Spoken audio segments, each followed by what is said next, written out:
What's going on, guys? Welcome back for another episode of Leading Leaders. You might have seen a sneak peek of our new logo last week, but here it is, bright and beautiful on the screen behind us. I wanted to welcome this week an amazing youth pastor, Ricki Jones. Ricki, go ahead and tell us a little bit about yourself. Well, thank you, Israel, for having me. I'm honored and blessed to be here. My name is Ricki Jones. Me and my husband, Logan, he's behind the camera. You can't see him, but we've been married for almost 7 years now. We've got 2 kids, Lily and Riker. We started youth pastoring what feels like, honestly, ages ago, but it's coming up on 2 years that we've been starting a youth pastor. I was born and raised in Hawaii, and I moved here 2 years ago with my husband to raise our family out in the country. We've got a passion for the next generation. We've got a passion for teens, and I work in a dental office. That's a little bit about me. Go Oklahoma Family Dentistry. Yes, yeah, come see us, please. Well, we'll go ahead and start this out with a base question because I've really never heard this answer before. Mm-hmm. So what drew you into youth ministry? What opened the door for you for teens? Yeah. Honestly, the first time, really, after me and Logan had gotten married, he went off on deployment. And so I was going to his church that he grew up in Tecumseh. And I was in between this awkward age where I didn't really want to be in the sanctuary with all the elderly, but I also knew that I didn't want to work in the nursery either. And so I went out to youth and I just fell in love with it. And it was always something that I felt like I missed in my life growing up. I mean, you guys know I didn't grow up as a Christian. And so I was just in awe of the support that came for teens. I didn't realize that was a resource that was available for kids. And so I think it was right around the time that their youth pastor was moving on to pastor a church. And there was a call for a youth pastor. I was never going to take it, but it kind of got my mind and my gears going of like, man, is that and could that ever be something that I ever do at one point? Because I just loved how much they poured into kids, and I didn't realize how much they needed that. And so when we went to church camp 2 years ago, I think it was first the fact that there was an opportunity to youth pastor, but second, my mind instantly goes back to that first time I ever thought, like, could I ever do something like that? Mm. But I felt that God was really at that church camp. It was very intense, and I felt like, and he felt it too, my husband Logan, but at a different time. And I've always had it in the back of my head when we were moving here that I would be working with the youth, but I think it was specifically at that church camp, one of the best church camps I've been to in a long, long time. Seeing kids at the altar crying out, just realizing that there's a generation that needs a God. It really put me in my place of there's a call and you got to answer it. Mm. And so 2 years ago at that church camp was really what got me there. Just seeing that there's a need, and if you want to work it, then work it. And so that's kind of what got me into youth ministry. Oh, that's cool. And I like that you said that you weren't growing up in ministry. Yeah. And this is something that me and Joe Woody talked about as well, is like, it doesn't matter where you come from, because God wants to use you and not somebody else. I literally had this conversation with another leader, asked them if they wanted to be on the show, and they're like, man, I don't know. I don't offer anything. And I'm like, but you do. Yeah. You just see yourself. You don't see, they actually said, well, I'm not my dad. Cool. I didn't ask your dad. I asked you. Right. You know, because if God told me to ask your dad, I asked your dad, but he told me to ask you. Right. And that's what I think is cool, is especially being in ministry, youth ministry specifically, because you go around and talk to all these other youth pastors, and some of them, man, they come from a dark 100%, past, 100%. And, and I want to say to those that didn't have a dark past, that's okay too, But at the same time, God uses you in the place that he uses you for a reason, for that point. Right. So I think that's awesome that you said that you didn't you don't have to start out in ministry to be called to the ministry. Yeah. So a question for you is, if I was starting to run a youth ministry, what would be some good things to look for in my other workers or leaders to help me in my ministry? That's a good question. Really good question, because I feel like that's something that, as we started, I'm saying us because I really do feel like all four of us have kind of gotten in this thing together, and we've all grown up together with it. But I think that's something that we've talked about a lot, and it's not something that you typically think of. You know, when you start off youth ministry, you've got this hot and heavy passion to see kids saved, but you don't think about the logistics. You don't think about, well, what kind of workers do I want out there? But as we went on, we started to realize that we just need people with a good heart. I think that's first and foremost to me. If you can love on a kid and them not be the most lovable, you know, not best dressed, might be smelly. If you can love on that kid and still accept them for who they are, and still be willing to minister to them, I think that's first and foremost. That, to me, in my books, I'm like, sold. Like, come work with us. Someone who wants to serve. I think a lot of times what I've learned being in ministry is a lot of times the workers want to be, I don't know, I guess maybe like another pastor, or they want to be the ones that call the shots. They want to be the ones on stage or the center of attention. And I think God calls you to wherever he calls you to, but if you don't have a servant heart, you know, how are you supposed to lead? And so I think just having a good heart, someone who can give grace, someone who can serve, someone who's humble. I think humbleness to me is everything. I don't know what it is about being humble, whereas like if I just see someone who's so prideful, I'm instantly like, ugh, it's not for me. Yeah. If you can't be humble in responses and in, especially to our kids, they humble us a lot. But if you can't be humble, you know, the kids out here, they're going to push your buttons to the max.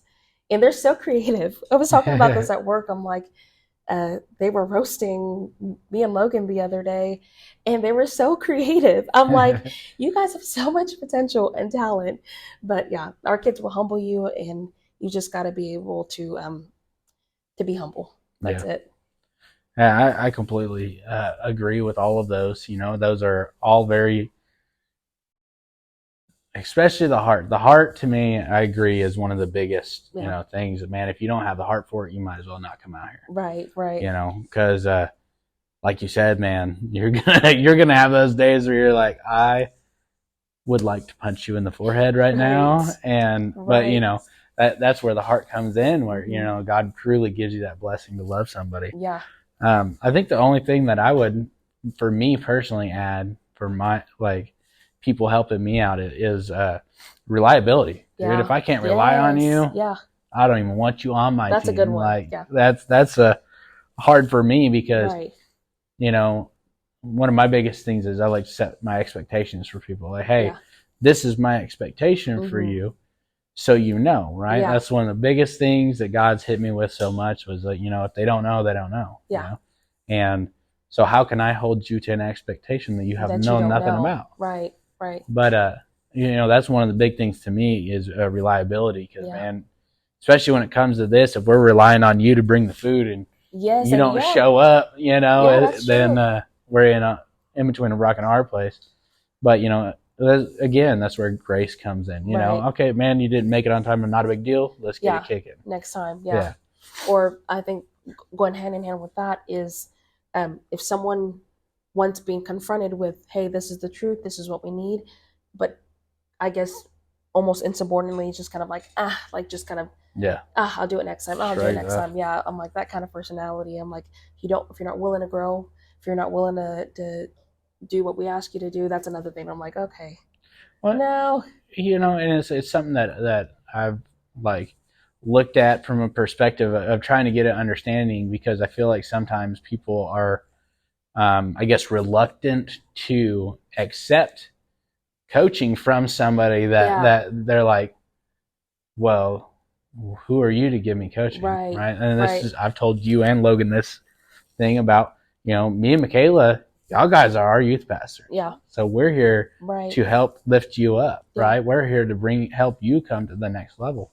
And if I can't humble myself into being able to be coached, right, who am I? right, Yeah, I mean, who am I to tell you, yeah, I don't agree with what you say. Right. You know, it's different having like, well, I wouldn't have done it that way, but it's still word. Yes. In between, you know, no, I'm not doing that at all. Yeah. You know, that's that pride of like not being humble, or even just saying, even having the mentality of, well, that's for the teens. Yeah. That was for the kids to hear. But the inability to be humble and accept it for yourself and be like, oh, like I still do struggle with me. Just because I'm, 15, 20 years older than these kids does not mean that it's not for me as well. Oh yeah. I've been rocked by messages from this stage right here, you know? Yeah. I've been especially, and it, that's what comes with being a leader, especially in youth ministry, is being able to lead by example. If they don't see me crying out 100%. My heart to God, how can I expect them to even know that that's okay? Right. Yeah. So that's one of, like, it's crazy that people think that they are above it, right? Yeah. And I've said it to a couple different leaders, like my dad being one, that, man, maybe we need to start a class. I don't know. And it's simple. Like, hey, you have an expectation for these kids. They have one for you too. They're watching everything you do. No, that's good. And it's one of the things that people don't really look at. They're like, oh yeah, I'm just going out there to help. Yeah. But in all actuality, you are the example that they're looking at. Yeah. Right. That's one thing I honestly feel like I've learned too, being in youth ministry is exactly that. I'm like, I had these expectations for the kids and the workers, not realizing they are expecting 10 times more out of me. And I'm like, ooh. You're like, oh yeah. I got you. Yeah. Well, that's good. So we'll go on to this next question.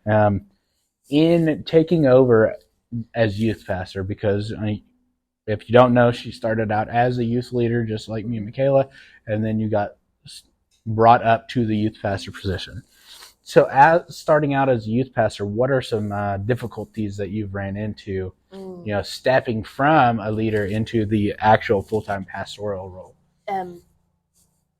Spiritually, honestly, and I know everybody's gone through this, but the self-worth, the feeling of I'm not enough, because you carry this burden as a leader / worker of like, I'm going to take the trash out. I'm going to do, when they need me to set up chairs, I'll set up chairs. When they need me to play games, I'll do that. Stepping into as a youth pastor, I feel like comes with the biggest spiritual burden of all of a sudden, you're not just taking the trash out. You're not just doing all these things. I think for me, I just wasn't ready. Maybe not ready. I guess I didn't realize. So when we were youth leaders, helping out, and our kids would go down and pray, I would go down with them and I said, okay, let me go pray for them. Whatever they need prayers for or whatever they needed, I'll do it.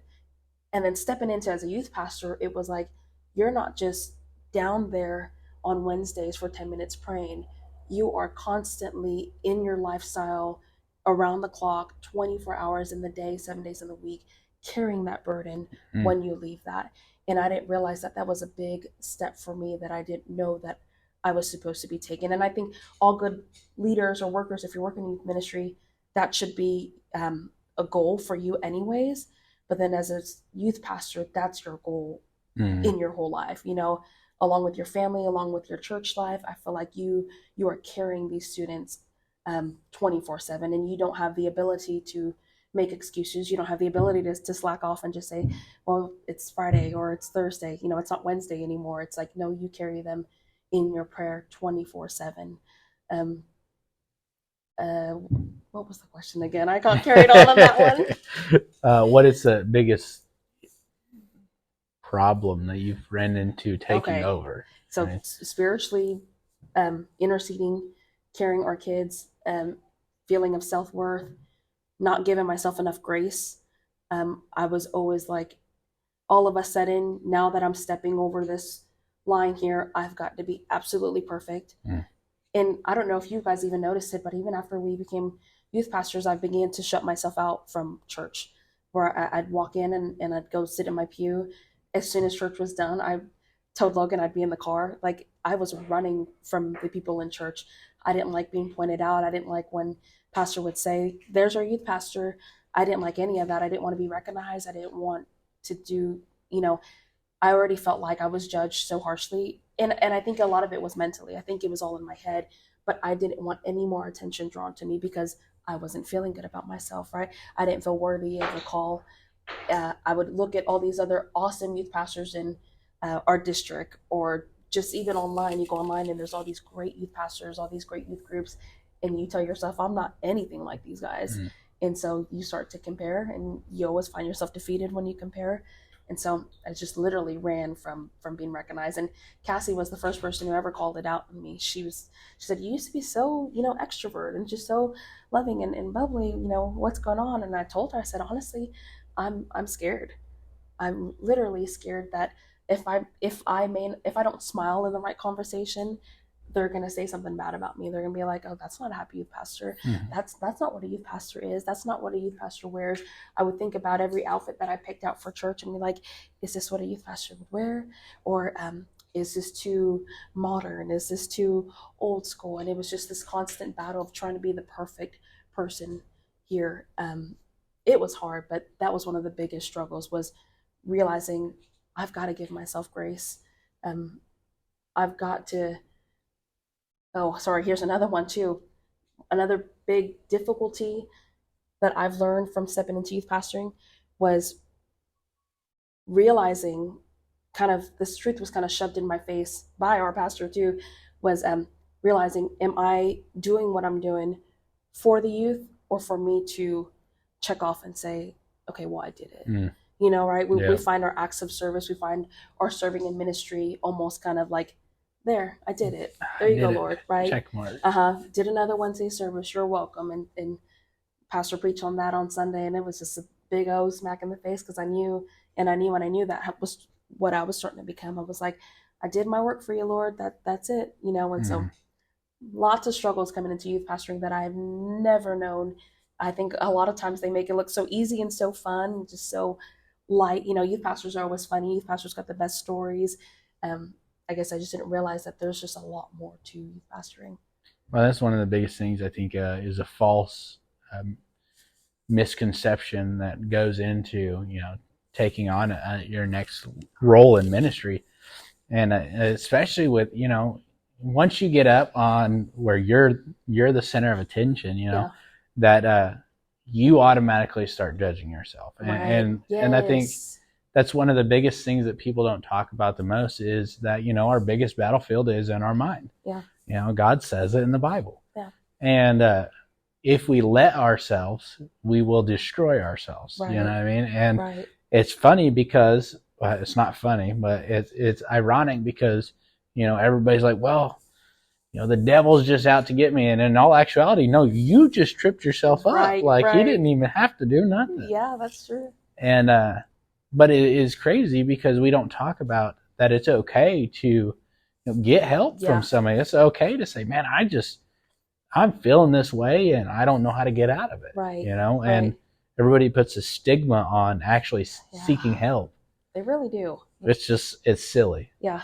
And that's what I think our Christian body is for. That's why we have our ministry. That's why we have our pastors over our youth pastors, right. And all of these other steps in ministry, is because now you have somebody you can go confide into. Like, man, pastor, I'm feeling this way. Have you felt this way before? And getting their guidance on how to get out of a situation, right, is extremely detrimental, I think, when you're taking over a ministry, because no matter what, when you're going into it, you're never going to know it all. Yeah, like that's facts. And truth, like you said, all of the things that just hit you all at once. It's just even just starting out this podcast, man. I was in a very big spot of, who am I to do this? Like, what? Why me? Right.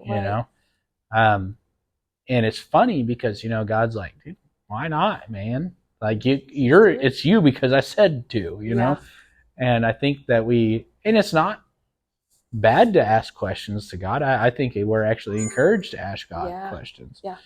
But the fact that, there's a difference in with saying, God, can you please show me why I'm in this position, or why you're calling me here, and to God, why am I even here? Yeah. Like, what am I doing here? Yeah. Have I had those conversations with God? Absolutely. Right. Like, God, what are we doing? Like, but he always puts you in a humbling position at that point. And it's always good to get that, as you called it earlier, a slap in the face. Yeah. Man, I always call it a sucker punch. Come out of left field, just smokes me. Yeah. So, but I definitely agree.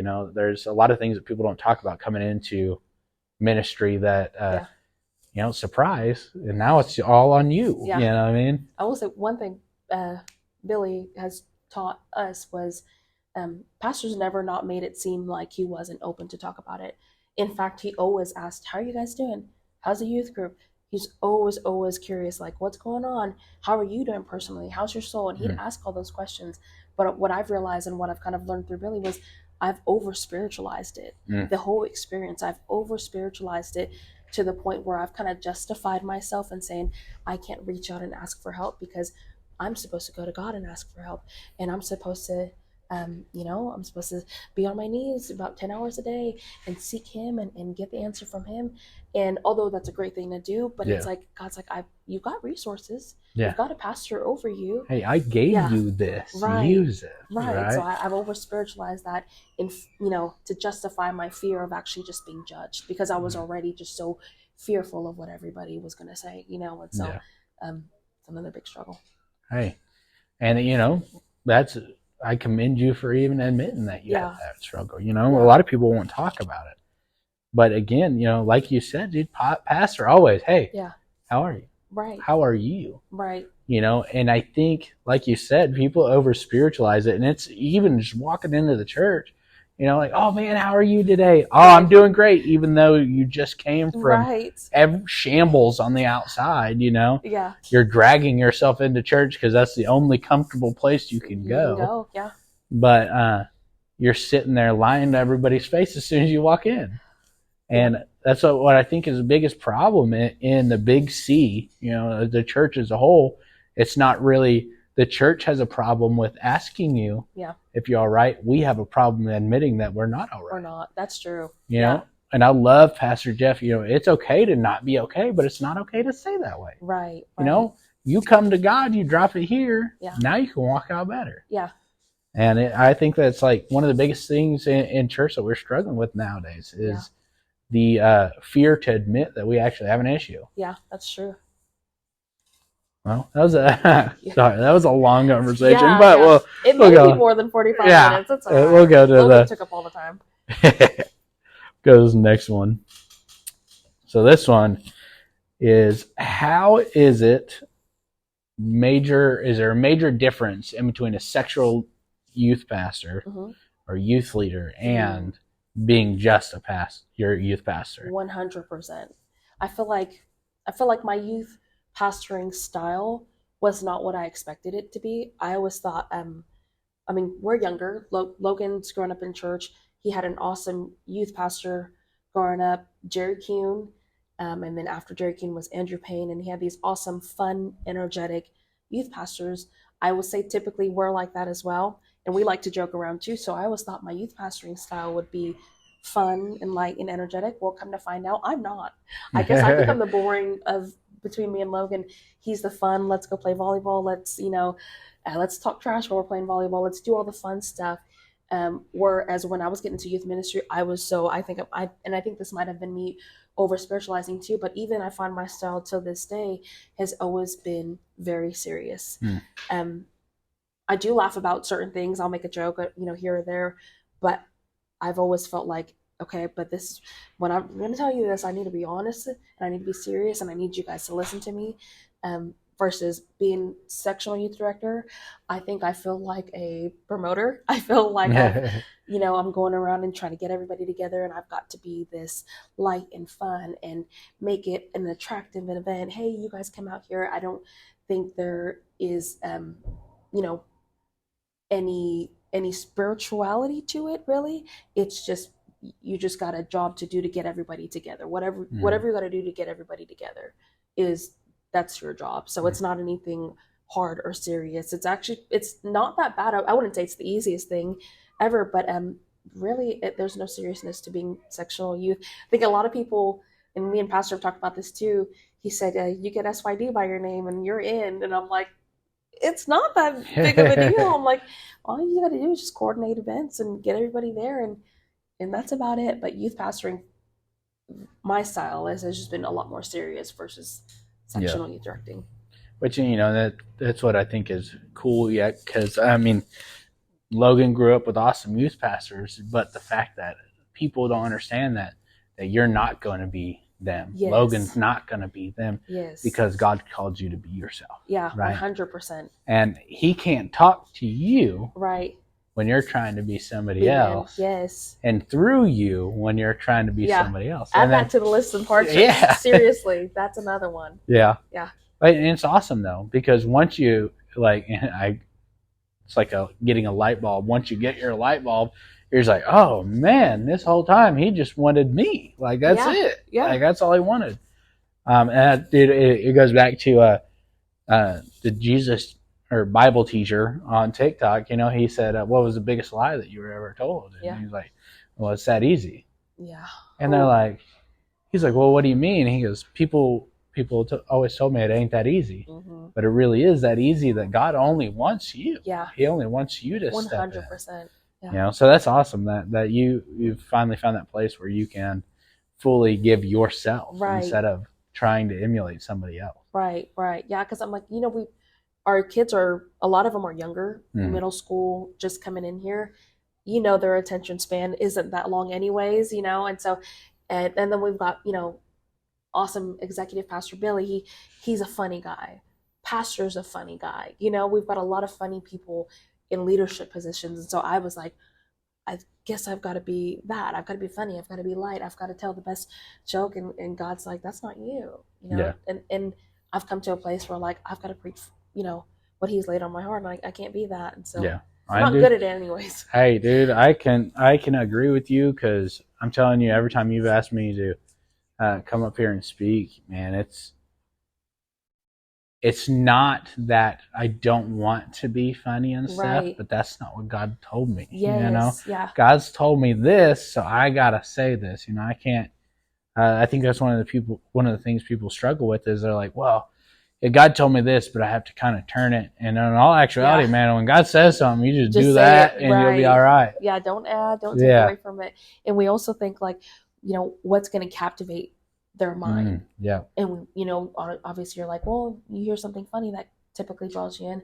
And I've put so much thought and effort into trying to captivate their mind instead of just speaking what God had told me to say, and so you put all this effort into worrying about captivating their mind. But in the long run, you realize that's not going to keep them out of hell. Yeah. That's not going to keep them, in church. It's fun for a second, right? But, that's not going to keep bringing them back. And so had to learn the hard way with that one too. Hey man, like, it's crazy to think that, in all honesty, if we just tell you, hey, God loves you, and the only way to salvation is through Him. Yeah. That is, we're already won right there. The rest of it, it comes to. But I'm a very big, firm believer, and I know you and Logan are as well, about, I don't just want to, oh, he's saved, good luck. Right. I don't want our kids to be that way, because, I feel like that's, and I'm not dogging any of my youth pastors or anything, but I pulled myself back away from everybody. Once I got saved, I was saved, but at the same time, I wasn't getting taught on what my next steps should be. Right. Yeah. How was I supposed to build my blocks? Yeah. And when you go to building a house, it says it in the Bible, if you're not on a firm foundation, you're just going to get blown over as soon as the wind blows. Right. And, I feel like that's one of the things that I love about our youth is we build those firm foundations. It's not just, hey, good luck, you're saved now. It's, hey, let me help you through these hard parts, because just because you're saved doesn't mean it's going to be an easy walk. Right. And that's why I think one of the problems is so many people want to tell these youth kids, man, it's okay. Now you're saved. God loves you. Yeah, good luck. Good. Yeah. It's going to be easy. And in all actuality, you're going to run into some of the hardest walks that you did. Right. Now that the devil's like, oh, you're saved, huh? Let's play this game now. Right, right. You know, and just a bigger target. Yeah. And if we don't teach them how to defend themselves against these things or build their foundation, what are we here for? Yeah, that's true. You know? Yeah, that's true. But we're going to wrap it up with this last question. Okay. And I want to know from you, somebody starting out in youth ministry or a sectional youth director, what would be your advice for them starting out? What would you give them? Hey, this is what I would strive for to find your own way in it. Right. Top one, I think, is